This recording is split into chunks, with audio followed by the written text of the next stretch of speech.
Ladies and gentlemen, welcome back to another week of In the Mix Mondays with your favorite friends, your virtual happy hour where everybody comes to get in the mix. I'm financial advisor Al Moore, here again with my good friend, Mr. Lee Miller. Lee, say what's up. What's up, everybody? Thank y'all for tuning in. Lee's got his glasses today because his vision is 20/20. I haven't been able to make that joke all year. I haven't wanted to make a single joke all year. That's how bad 2020 is. I haven't even wanted to make a joke. So, but yeah, Lee and his glasses are here. Me and my contacts are here. They're not dry today. We praise God for that. Hope everybody has been good the last 2 weeks. Summer's here and it's hot, but as always, want to get into it. It's actually special today. So, in my mix today, I don't have my mason jar because Mason jar? What's up? You done upgraded your little teeth? Well, I'm getting them worked on. I had this in the prototype out. I'm getting it worked on. Okay. I want to have the official in the mix one. I kind of want to have to look at. So we're getting the next episode. We're gonna have in the mix Monday mugs, and it'll be luxurious. But today, I'm actually drinking tea. Tea is in my mix today. You know what I'm saying? I'm keeping it light. Little herbal chamomile green tea. Okay. You know, just trying to open up my chakras, whatever that can do. But next time it will definitely be some sort of spirit, probably of the rum or cognac persuasion. But today we're doing a little tea. Actually, no sugar, no honey. Straight tea. I like the flavor of the tea. I'm at that age now where I like natural, flavored tea, no sugar. So that's where I'm at. What about you, brother? All right. So today I've got the Uncle Nearest right here. For those of you all who don't know, go read the story. Apparently, this is the guy who taught Jack Daniels. Jack Daniels, yeah, from Tennessee. I heard that from somewhere. He had a niece or something. Yeah, so, okay. So a friend, somebody hit me up about it. So I went and got a bottle. It's a little on the expensive side. Apparently, this is top shelf. So I believe it. That's here. Uncle Nearest is that guy. We not mixing. We doing straight with no chase. How I like my women. That look classy. It's got a bite. Glass is very, everything about that. Everything about that looks opulent. I like it. So that's what's in my mix. Cool. Lime juice in it. It's got a bite. Need a little squeeze of lime in there, perhaps? Something. Take a little bit of the bite off. It's cool, though. It's all right. It's not. It opened me up, for sure. I don't know what chakras are, but I think mine are open. We got 7 of them. So that'll probably open up at least 3. 3? Okay. The other 4, you might need some tea to get into. It probably opened up at least 3 of them. Gotcha. So yeah, jumping into our financial segment on the financial side of things. There's kind of what's going on. Last week, the S&P was up again, the 3rd straight week of gains. So still in a state of volatility. Until we really kind of get a wrap on this whole COVID thing, volatility is still a big thing. But the fact that there are, have been 3 weeks of gains in the S&P, is fairly decent. I mean, you might have some setbacks just depending on what asset classes you're in, what you're invested in. But overall, the market has been somewhat stable in terms of more growth than decline on the last 3 weeks. So that's always good. Some of the main players adding to that growth are some asset classes that we've talked about, that I really kind of believe in. Utilities are still doing good. Utility companies, REITs, real estate investment trusts were a big part of that, and healthcare. And it's just kind of been the theme ever since February and March. We kind of knew that utilities, like I said, is kind of a defensive classification because people are going to need power, water, and lights. So utility companies are defensive, and even when the market kind of gets crazy, if you can find solid power company, light company, gas, things like that, utility bills people are paying. Those kind of companies are good to have kind of in your corner pocket to be a part of your portfolio, as well as real estate investment trusts as well, and along with like healthcare and tech. There are some areas where they kind of merge together. Okay. Tech is a bit more volatile because it's a lot of things are kind of trial and error, but healthcare is going to be big. In terms of, let me see where I'm at here. Kind of got lost. Yes, so just kind of an update on COVID vaccines and things of that nature. Something interesting. A company that we've also mentioned here on the show before, Pfizer, on that symbol PFE, Pfizer, and another company, BioNTech, and their symbol is BTX. They had announced two experimental coronavirus vaccines that they are jointly developing. And they actually received a fast track from the FDA. And some of the results are actually published in the New England Journal of Medicine. Another company, Moderna, some people pronounce it Moderna. I'm not really sure which one it is, but that symbol is mRNA. They're also a vaccine candidate. And so those are some companies I've just kind of been watching. Some of them had a really big week over the past couple of weeks, just in terms of growth. So and until they get this thing figured out, there's going to be some movement in that healthcare biotech area. So if that's not a part of your portfolio, that's just something I'll be talking to an advisor about or doing some research on just to kind of see, okay, if that kind of risk is something that you can live with and you've done some due diligence to kind of see. I kind of understand what they're doing. I understand Pfizer makes medicine. I kind of want that to be a part of my portfolio. It's something worth looking into and talking with an advisor about to kind of see where you fit into all that. Kind of in a surprising but not so surprising note, consumer spending. Consumer spending actually fell a couple points in the early part of July. And that's kind of relegated to this whole second wave thing, school starting back. And then when you had California kind of come out and say, hey, they kind of, I think at the moment, I think California has like closed most, if not all, of their public schools. Really? Not necessarily closed them, but just saying that we're not going to be on campus.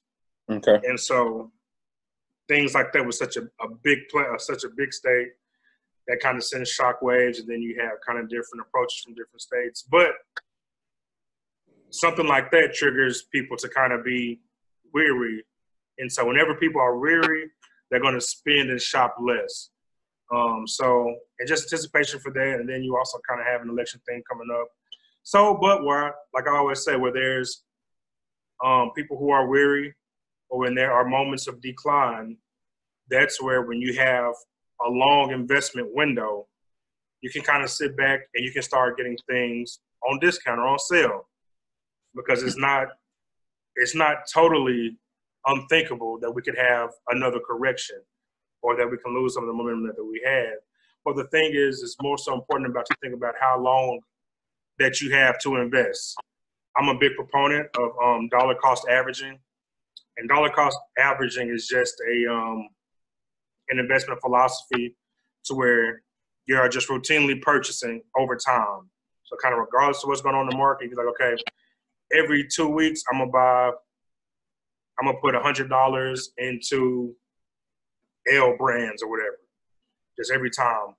The theory behind that is that over time you will have purchased a significant amount, even though the price is increasing, your spending power will be more by consistently investing. So that's kind of a principle of mine personally, because I never try to entice people to try to time the market or getting to like heavy option stuff. I have some clients like to do that, but in the game, in the spirit of getting started in investing, you want to know what your time horizon is and what kind of risk you can absorb.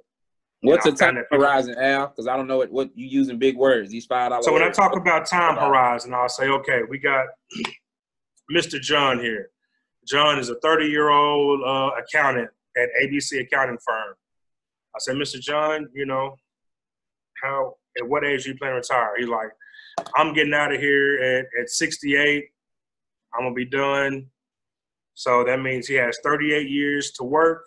So he has a time horizon of 38 years. That means we have 38 years to look at his finances and say, hey, if you contribute this much, you have this much saved, your time horizon is 38 years from the time that we are now, how much time you have to invest to when you will start living off the money that you invested.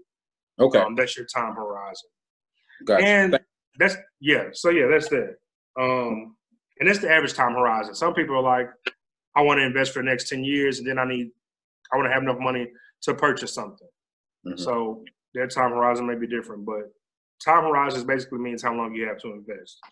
But that's an excellent question. And so for people who are out there getting started investing, knowing your time horizon is quintessential to how you invest. You might be looking at the projections of a mutual fund. You might be looking at a mutual fund that's like, oh, the average 10-year return is 15%. Well, if you're planning to only invest for 5 years and you're looking at that percentage, then that doesn't necessarily equate to you. So,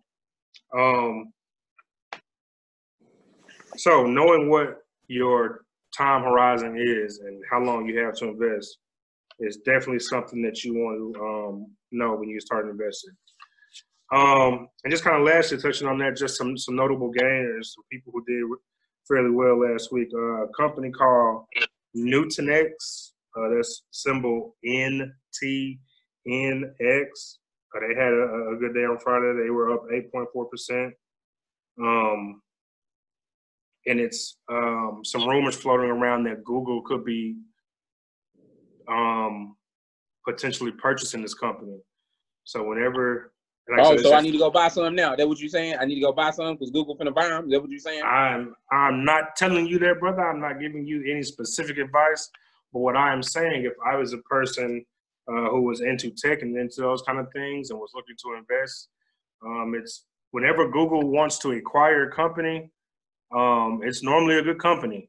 And if you can get into a company before it's acquired by a major company that shoots the price up, a lot of times, not all, because everything is general, but a lot of times those tend to work out well. So companies that are being courted to be either merged or acquired with another company that's known, a lot of times it's a symbol that they're good, and a lot of times the companies are doing so bad that a bigger company can buy them up. But right. But a lot of times when a company might have rumors that another company is courting them to buy them, that'll shoot their price up, because if Google thinks it's a company worth buying, it's probably worth looking into. So it's just worth looking into. What else? Homegrown, JB Hunt, symbol JBHT, was up 3.2% on Friday. A lot of their Q2 earnings were looking really good. Deutsche Bank, which kind of issues out credit opinions and analysis, they have it as a hold. So that means that, they kind of classify equities of things that are buy, sell, or hold. If a lot of ratings agencies are saying something that is a sell, buy, sell, and hold. If they rated something as a sell, that means that, it's on the downward trend. If something is a buy, that means it's good, and they've got it rated as a hold. I mean, if you have it, don't sell it. You're probably in a good position. And so, yeah, but JB Hunt has been a solid company for quite some time. So with them, it's not surprising at all to see them having a good week. Another, like I said, but that's also from the transportation asset class. So I would definitely, in an environment where there's a lot of people, we're doing a lot of shopping from home and shipping, things like that, there's going to be a lot of movement in the transportation industry, whether it be railway, trucks, things like that. Airplanes, not so much, but there are a ton of other companies that are classified as transportation. And so those are things to think about, kind of diversify your portfolio with some sort of transportation companies that you look into and that seem good, just be sure to go and talk to somebody about that if you haven't talked about how transportation might fit into your portfolio.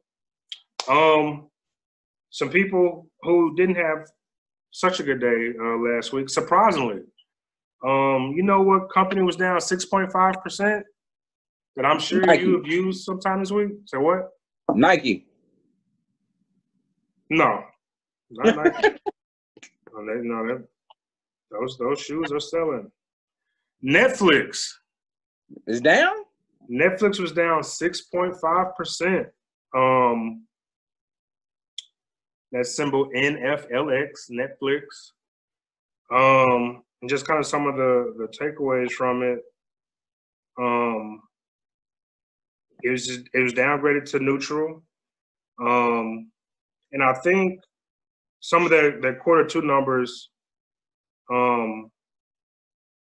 they weren't as aggressive as they thought they were going to be. I think their year-to-date projection still looks good, but some of the people looked at their financials from their Q2 and they're like, that wasn't as strong as we thought it was going to be. And there's also more competition out now. You got the Quibbies, the Disney Pluses, the Hulu. So I mean, when Netflix has such a huge lock on the big part of the streaming industry, every day it's a new streaming platform popping up. So, but Netflix has been around for quite some time. They kind of revolutionized streaming. So I think as long as the management, that company stays good, they will. I think they'll be okay. But it caught my attention that they were down 6.5% on Friday. Another company, but not so surprising to me because think about some of the weirdest shoes you ever seen in your life. Weirdest? Them creative dimensions with the 8 with the wings? Okay. Yeah, that. But no, Crocs. Asics? The company Crocs. They were down 4.7%.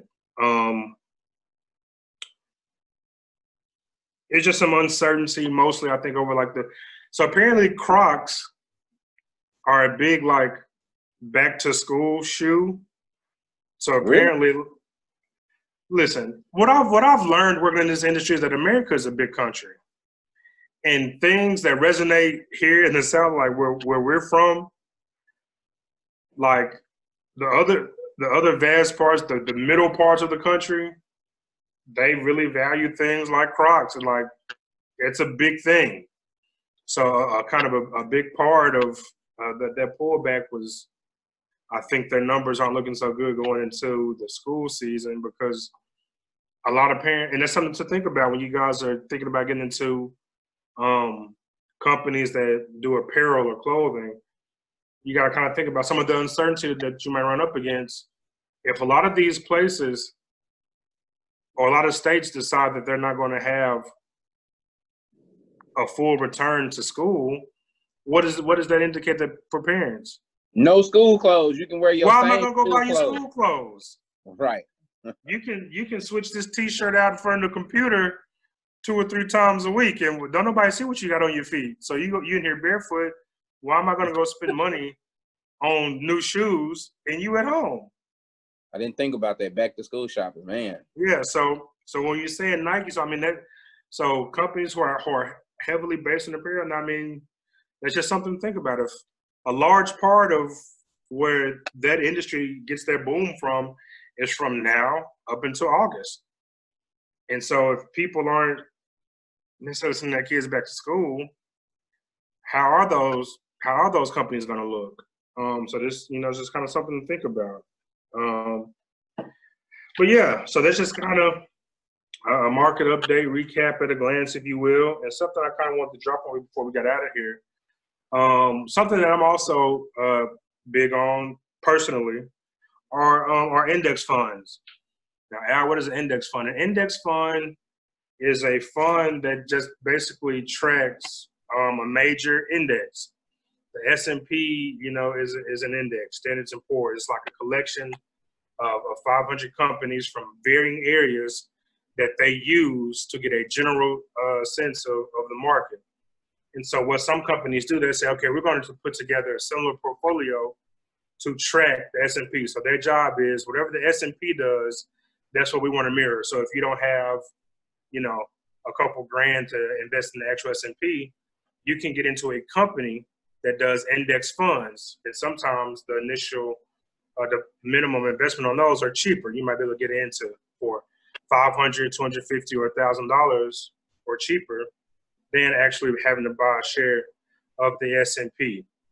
And their job is to kind of track the movement. So it's something that, it's not a get rich quick or a get rich overnight scheme, but I'm never going to give you guys any of those. What I'm looking at is over long-term investing, having a solid investment. I think index funds should be a part of that sort of portfolio, something that you can put into and invest to over years so that you can, and they also have low management costs and things of that nature. So just over time, and a lot of the big wigs, like the Dave Ramseys, the Tony Robbins, even the Warren Buffetts, they'll tell you, like they'll sing the praises of index funds, especially if you're kind of newer and starting out. Picking individual stocks and equities can be overwhelming. There are a million things you can invest in, but to be able to find something that's kind of locked into the market in general and to give you a decent return, 10, 12, 5, 15, just a decent return over years. Like I said, if the S&P corrects or goes down, their job is to keep pace with it. So it's not going to, blow the roof off every year. But there's enough historical evidence to support that over time, you'll always kind of gain. The market continues to grow. So there are going to be times, months, or maybe years of loss, but when you average that over time, so if your time horizon, coming back to time horizon, if that allows for it, you definitely want to have index funds be kind of a part of your portfolio. And just some notable ones, some companies that do really good index funds. Vanguard, the company Vanguard, they have a bunch of index funds you can invest into. The company Fidelity has some good index funds. Charles Schwab has some good index funds. And so you can either speak with an advisor about getting into some of those or kind of visit with those companies or with a broker who can just kind of tell you with what you have to invest. I want to have a certain amount of my portfolio be into index funds, something not too risky, but something that I can absorb, that I can ride for a while. So that's definitely something I want our audience to kind of look into and get further educated on. And as always, if you have questions about it, feel free to shoot us over an email at inthemixmondays@gmail.com. But so yeah, short and sweet this week. For me, it's gonna wrap up the financial segment. And now we're going to get into the meat and potatoes of In the Mix Mondays with our favorite attorney. We're going to have some law talk with Lee. What you got for us this week? All right. Well, thanks for the introduction. I don't know if it's the meat and potatoes, more like the protein shake, I guess, But so we're going to cover a couple things. I'm going to touch on family law, criminal law, and then also business as well, real briefly. And so the first thing I want to talk about, and I usually have to say this with my friends and stuff when they ask me questions, trying to get free legal advice, or even clients sometimes, before they hire you, they want all this free, like you get a free consultation, but you don't get free legal advice. But anyway, that's another story for another day. All right. So again, I hate to be the attorney in the room, but this COVID pandemic doesn't look like it's actually getting better. It's getting worse. And so make sure you're protecting yourselves, your loved ones. I've had a couple friends, even one of my close frat brothers, get the virus. And he told me it felt like he was getting stabbed in the neck every time he coughed or swallowed. Wow, really? Yeah. And so up until that point, I kind of didn't, I was cautious, but I wasn't careless. But I ain't really just believe all the hype, but believe the hype, y'all. It's definitely real. And you need to protect yourself. So with that being said, make sure you have your estate plan in place. an estate plan is something that covers your will, trust, power of attorney, medical power of attorney, do not resuscitate orders, any of those things, any event that something happens to you or a loved one, because funeral costs are expensive. And unfortunately, I know it's something we don't like to talk about, death and finance, but you have to address these things. And so based on the Arkansas code, I'm gonna give you guys a holographic will. You can have a holographic will, or you can have a formal will. And a holographic will, according to the Arkansas code, is when the entire body of the will and the signature shall be written in the proper handwriting of the testator. That's you, if you were writing your own will. So this needs to be writing. So the entire thing needs to be written in your handwriting and have your signature. The will may be established by the evidence of at least 3 credible, disinterested witnesses. That means 3 people who are there to witness you doing it, and they cannot receive anything from your will. So if you wanted to leave me, Lee, you know, a couple $1 million, you know, or a few thousand, depending on your budget, I can't be a witness and sign your will. So you need to get somebody else so that I can get my money. Okay. Next thing, now, and it says 3 credible, disinterested witnesses to the handwriting signature of the testator. Notwithstanding, there may be no attesting witnesses to the will. And so you just want to make sure that if you do a holographic will, you want to do it in your own handwriting, have 3 witnesses, disinterested witnesses. And now they must also be credible. So the court has different things that they look at as what a credible witness is in the state of Arkansas. I ain't gonna give you all that. You're gonna have to pay for that piece. But I definitely want I definitely want you to take the time out to make sure that you have a will in place or something like that, because a lot of times, and not to be funny, a lot of people think like, oh, I don't have nothing, I don't got much, they gonna get it, whoever, but that's not always the case. People grieve differently, people fight over things, and then nobody knows about the money in the shoebox under your bed, or that you loaned somebody $10,000 3 years ago, they still hadn't paid you back. And so you want to make sure that people collect on those debts as well, because that's money that could be going to your family, your kids, and things of that nature. So that's kind of under the family law, estate planning branch. I got a question. Sure. So say, you know, I'm a healthy guy. I'm 28 years old. I got 2 kids, and a job. You know, I got a life insurance policy, or $100,000, you know, and I got, you know, 40 grand saved, nothing too drastic. Okay. But you know, I'm in good shape. I don't really need a will. You know, I got a couple siblings, some parents. If I die and without a will, what could actually happen to my assets? Let's say I have a house that's I only owe 40 grand on. I have a house, 2 cars, all mine that I own, and my money I got saved up.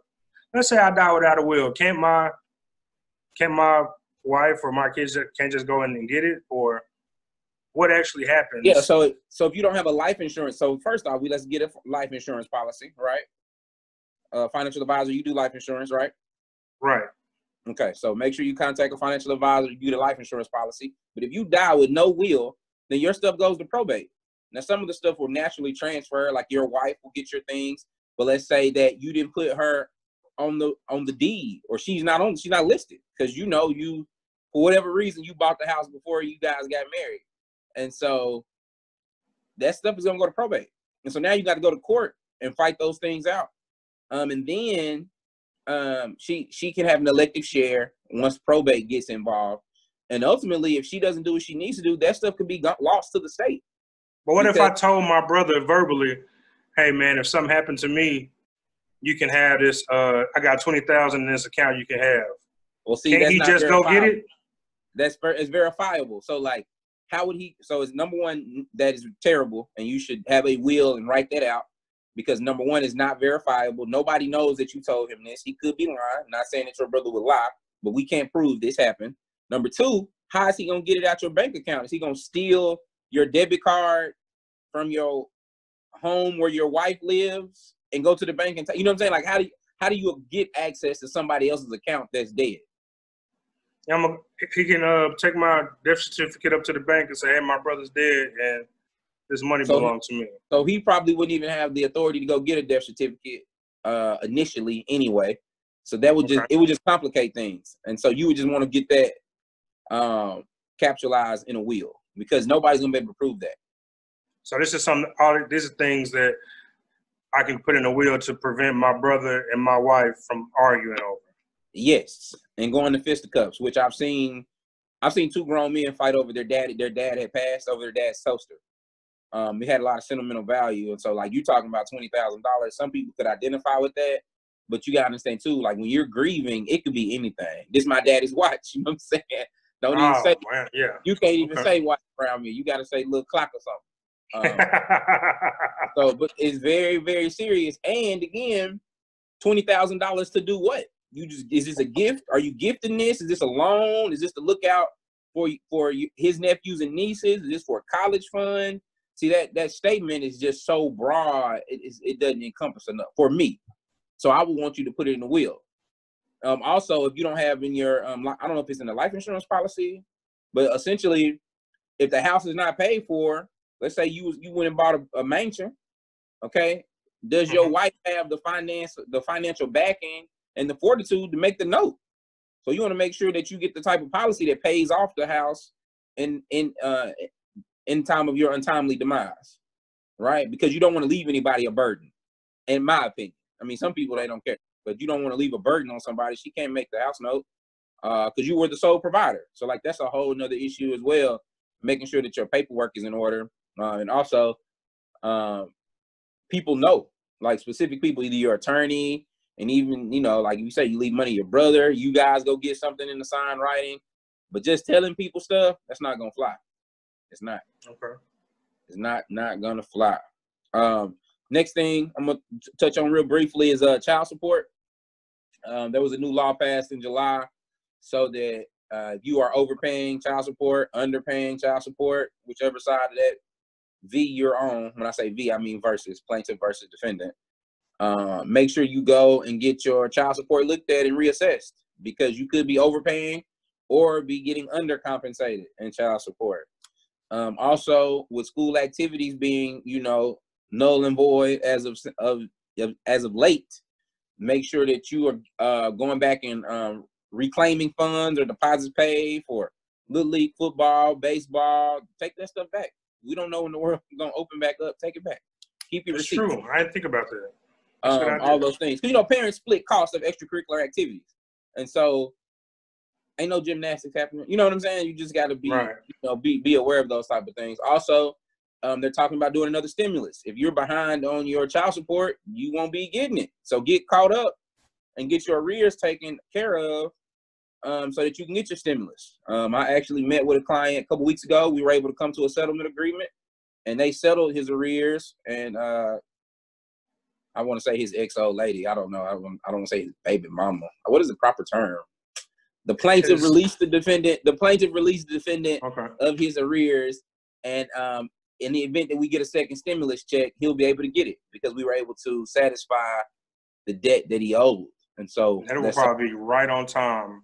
He'd be happy to have that. That'd be right on time for him. Yeah. So, you know, let me be your mouthpiece. Let me go in here and try to work out a deal for you to get you set up because, hey, we don't know how long this economic crunch is going to be of this COVID pandemic. And a lot of people are not appreciating it.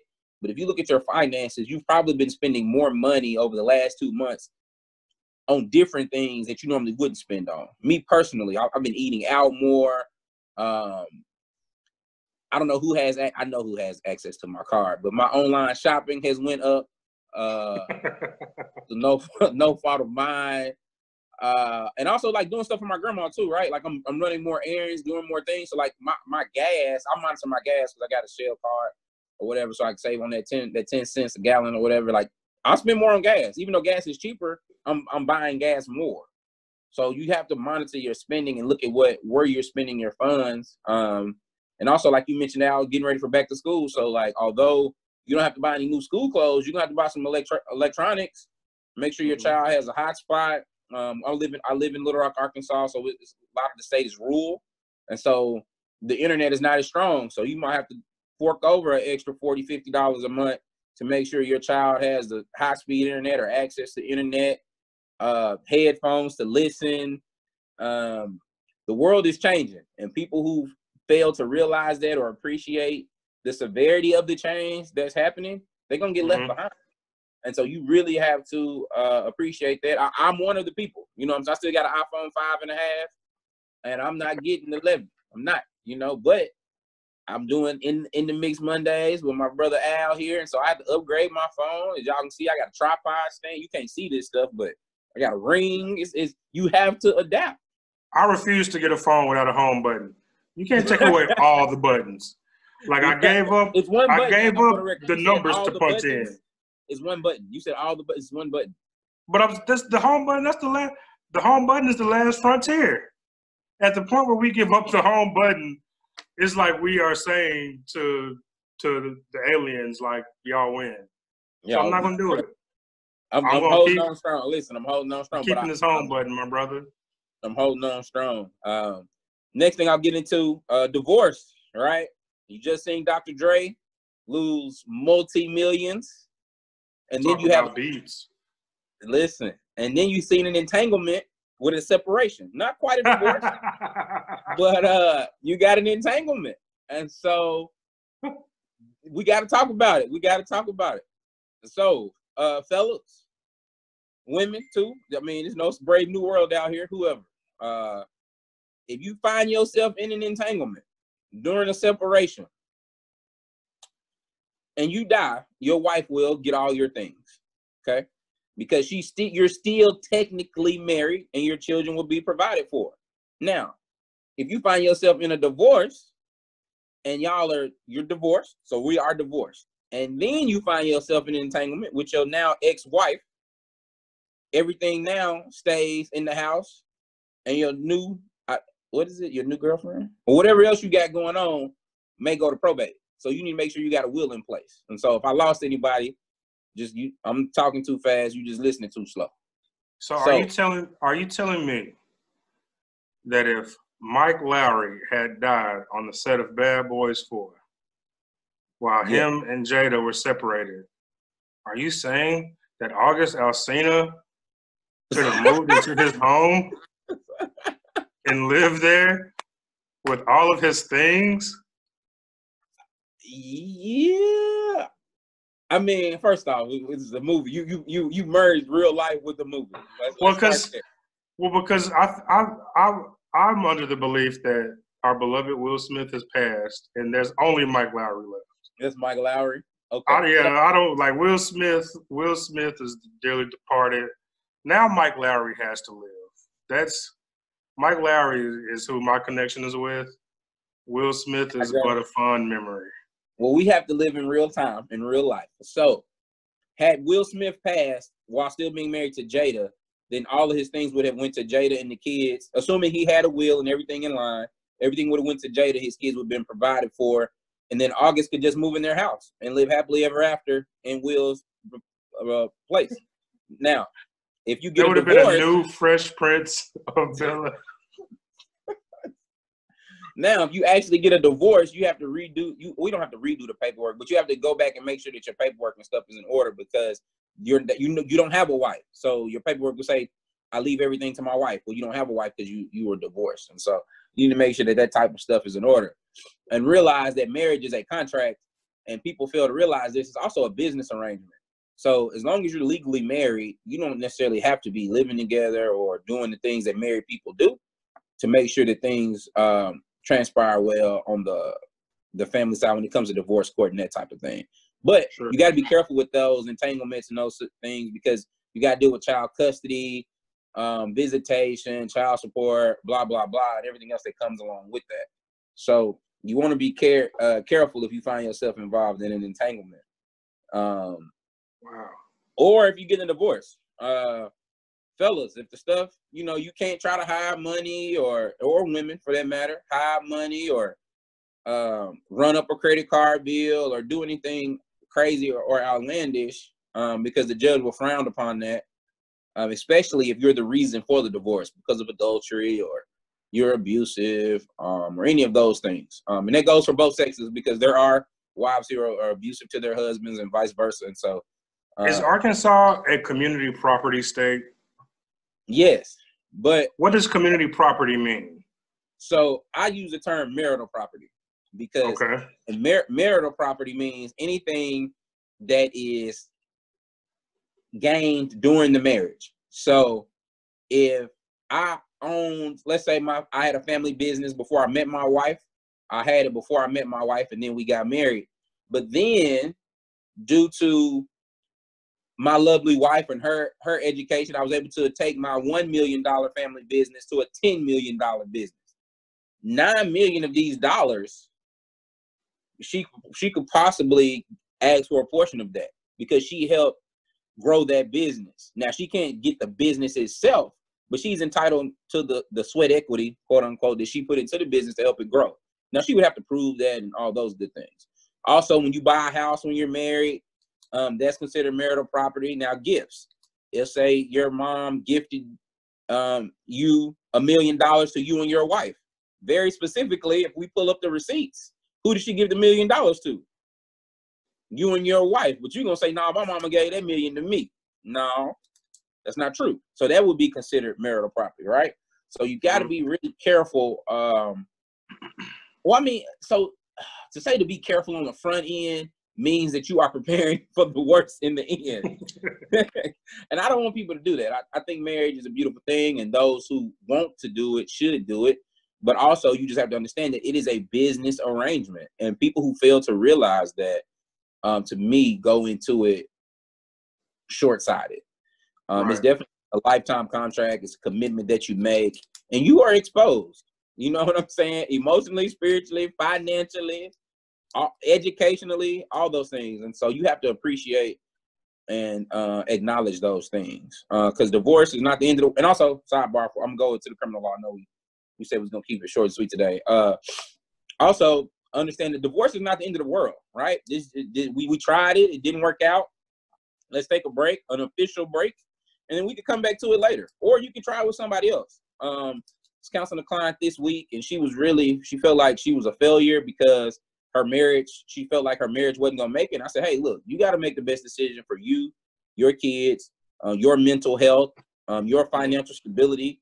And you don't need to put yourself in an environment where you are in danger. And that danger could be, or a financial hardship. You know what I'm saying? So you really have to look out for you and your kids at this point. And don't be selfish. Even though people, TV gives us this thing like we stayed together for the kids. They lying. That's not true. Because you can definitely co-parent and not put yourself in an environment where you find yourself losing yourself. And that's never good for you or the kids. And so, again, I'm a pro kid advocate, grandparent advocate for sure. And so if you're not doing what you need to do to protect the kids, I ain't on your side. So typically, I can be paid to be on any side, but I like being on the side of the kids. So anyway, that's my little piece on divorce. So yeah, definitely. If you feel like it's time, give us a call. Let's do it, and then we'll get Al on the phone. Look at your financial exposure, what you need to do, and get you prepared. So yeah, next thing on the criminal law. Jumping right over to criminal law. Sometimes people get abusive. A lot of times in Arkansas, they charge people with domestic battery third here. So I just kind of wanted to read what domestic battery third means and the severity of that crime. And so domestic battery third in the state of Arkansas is when a person commits domestic battering in the third degree against a family member or household member if the person, one, causes physical injury while intending to cause such injury, which means I tried to hit you in the face and did hit you in the face, recklessly causes physical, negligently causes physical injury, but use of a deadly weapon. So if I slap you in the face, but I'm holding a gun or a knife, okay? So I physically hurt you, but I have a weapon there. Also, intentionally causing physical or mental impairment by administering to the family member or household member without the person's consent. So the person has to say, don't hit me in the face, right? That's very important because, hey, 50 Shades of Grey, people into that type of thing these days. It's okay if they say they want it, give it to them. So somebody can't consent to getting knocked out. They can. That's what Okay. they're saying. So it says without their consent. All right. Okay. So all right. So if she say she want to be paddled, by all means, paddle her. Right? That's what she into.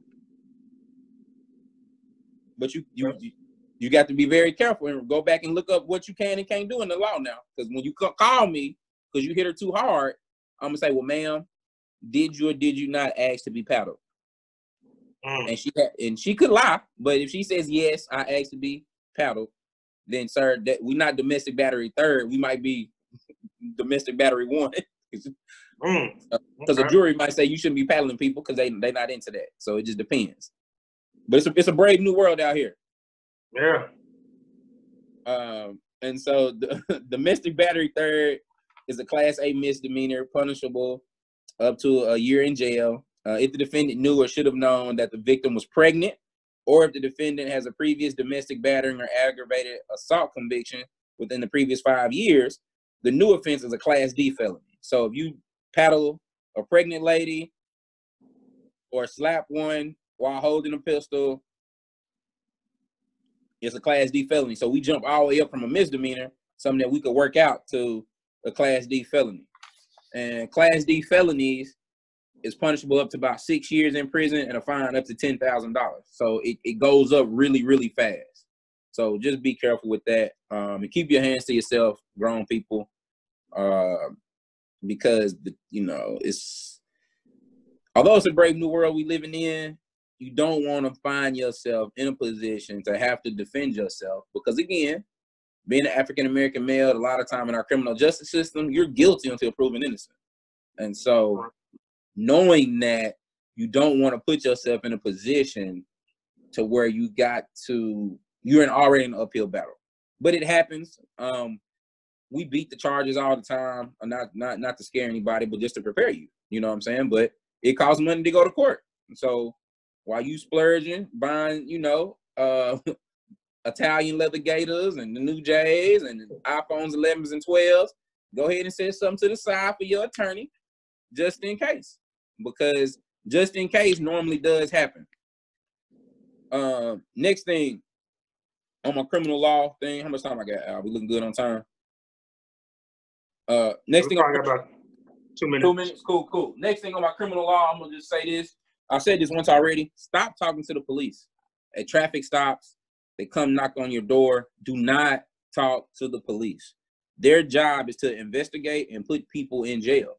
So at no time should you ever talk to the police, whether you feel like you are a suspect or not. Do not call the police without an attorney present. I don't care what it's about. Don't talk to them. Also on the back of one of my business cards right here, it says, response to police questioning. I do not give my permission to search my automobile. I understand my constitutional rights to remain silent and to have an attorney present during questioning. I do not give up those rights. Please stop questioning me until my lawyer is present. And I got this from attorney Michael Oakes in Michigan, because too many times clients incriminate themselves because they think what they saying don't really matter. Do not talk to the police. Call an attorney. I don't care what it's about. Have an attorney present, because they are under no duty to let you know that you potentially could be a suspect. And so they're not going to tell you, hey, Mr. Adams, just so you know, if you answer any of these questions incorrectly, I'm taking you to jail. They're not going to do that. That's not how it works. I was just watching on a court TV show, live court TV show the other day, how a lady was, talking about how she disciplines her kids, even though they were there asking questions about her boyfriend who was violent. He was physically violent with her. Based on her statements, they sent DHS to her home. Now she is in court fighting a custody battle for her kids for child abuse, because she paddles them for corporal punishment, right? And so running your mouth will get you in trouble. Do not talk to the police. Call your attorney. Let us be your mouthpiece and talk for you.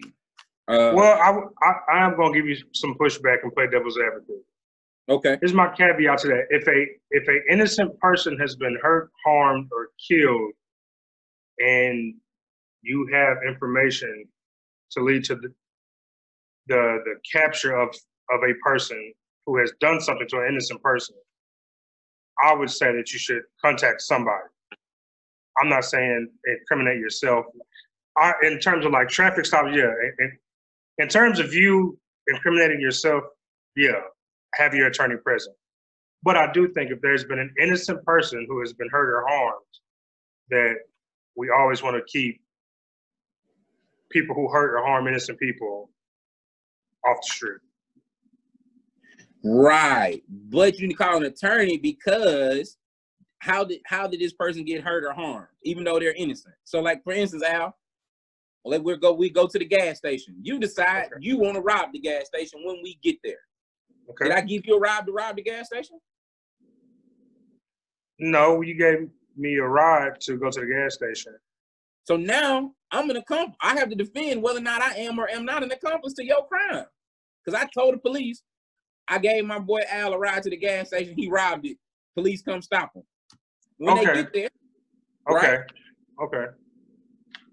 So you got to be very careful. Again, call your attorney. Stop talking to the police. Their job is not to serve and protect.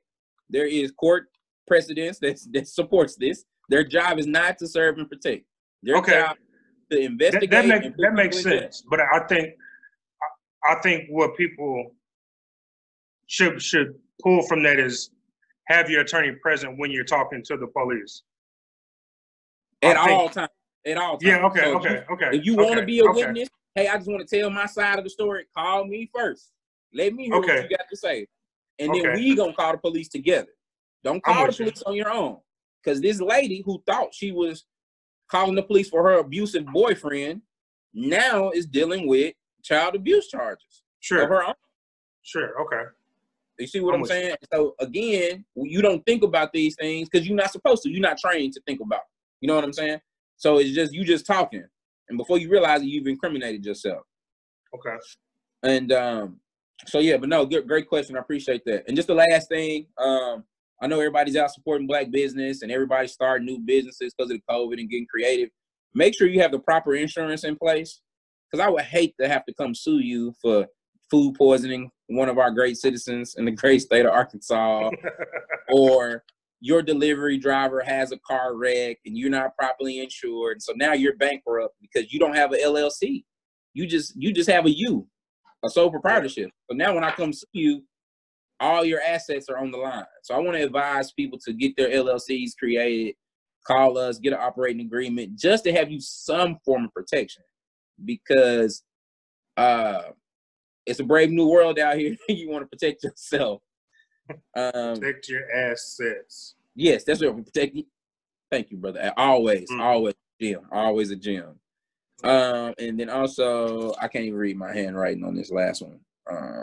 But just make sure that you got the proper protection and stuff in place with your new business and what you're doing, and that you're filing taxes, right? That with finance, not my thing at all. But I do know you got to give Caesar his cut. So if you're conducting business oh man, Al, we gonna talk about it on this one, but y'all stay tuned to the next episode. We're gonna talk about this family bloom thing or whatever this is with this money gifting. We got blessing loan. We got to talk about it next episode, Al. So make sure about that. Yeah, y'all. We got to talk about this blessing loan because I know somebody finna go to jail. Okay, well, I mean, I don't know. Well, we gonna see. Put the right there. Make sure. Write it down so make sure we can talk about it, because I did want to talk to you about it because I've been getting a lot of calls about him, and being a licensed security, I literally can't participate in them, but I've heard some things. But yeah, we do need to touch on that. Yeah. So that's it. That's all I got, Al. That's it, y'all. That's your family law, your criminal law, and your business law talk with Lee on In the Mix Mondays. That's where we Yes, sir. Yes, sir. Thank you so much for that, man. Heavy and fruitful as always. We appreciate that. As always, again, if you guys have any questions, comments, concerns, you can drop them in the comment section, or feel free to email us at inthemixmondays@gmail.com.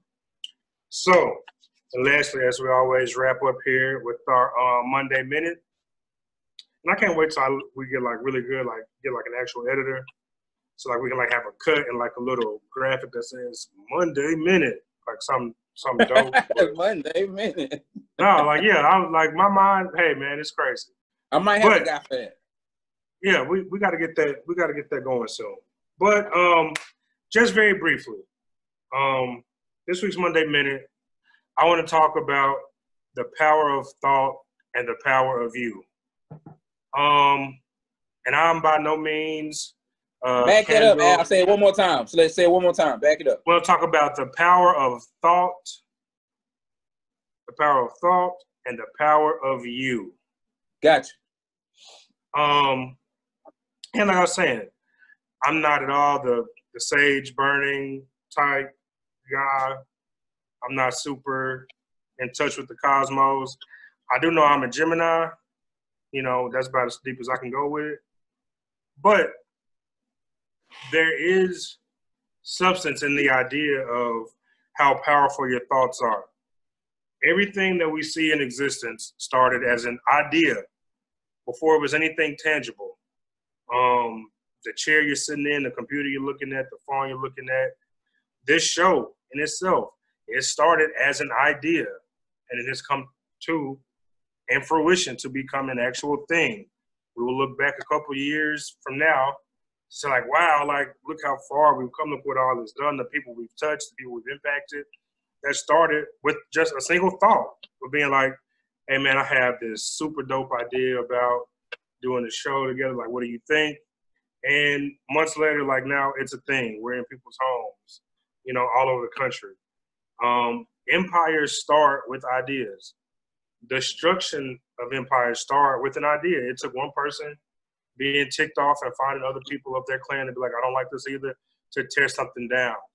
But it started as a thought. I want to impress upon people to be conscious of your consciousness. That's a bar. That's heavy. You see me? That is a bar. That is a bar. That's a Smoky Lounge poetry corner, if I ever heard one. But and I know it can sound, you know, a bit overdrawn or a bit you know, cheesy per se, but that is a real thing. We're constantly inundated with thoughts and ideas of how we should think, what we should think about things. And the biggest one that we're inundated with is fear. We should be scared of this. We should be looking out for this. And receiving multiple messages of fear and lack, they start to take a physical manifestation. I promise you, just why you can manifest good things in your life, you can manifest bad things. Now, we're naturally human.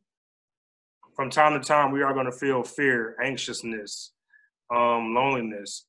But when you start to feel those things, try to kind of offset those with some sort of optimism, some sort of positivity, some sort of, I'm in this now, but this is what I want to have. Let me start thinking about what I want to have to try and manifest that energy.